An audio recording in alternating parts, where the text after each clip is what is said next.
Good afternoon. My name is Paul J. Frisco, and I am the interview coordinator for the Center for World War II Studies and Conflict Resolutions here on the campus of Brookdale Community College under the directorship of Paul Zygo. This afternoon we are privileged to have Mrs. Mildred Murphy, who served during the war as a nurse. Mildred, I would like you to start your story any place you want, from whatever point you want. If you want to take us right into the beginning of your service, or if you want to take us up to that point when the Japanese bombed Pearl Harbor.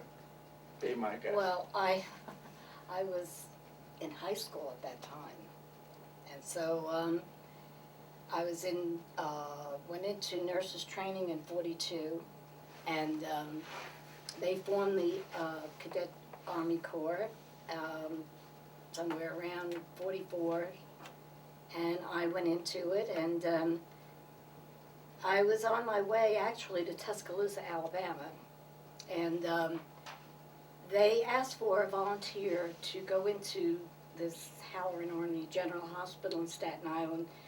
Apparently the Army had taken over this large hospital and the engineers built a large base to house 10,000 men with the ships coming into the New York harbor.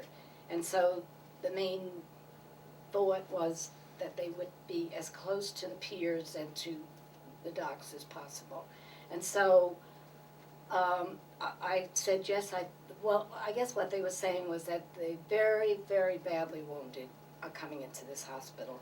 And everybody that's a nurse, it isn't to say everybody can deal with it, but I knew that I could. So I volunteered and I said I will go. May I interrupt you here?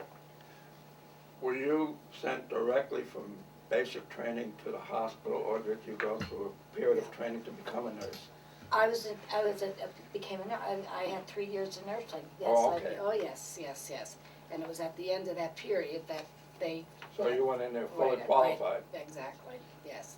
And so when we got to Halloran, there was 73 of us cadets, and we met with a psychiatrist who indicated that it was going to be a lot different seeing some of the things that we were going to see compared to civilian hospitals. So he just said when you go up on the floors tomorrow, he said, just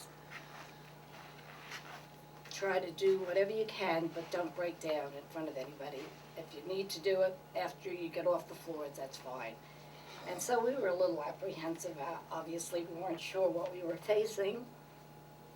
And then we got up on the floors and we saw the horror that was involved in. These were badly mauled people. Some of these fellas well, I worked 4 months in the operating room putting plates back in their skull, back of the head. I had 30 fellows with no arms and no legs.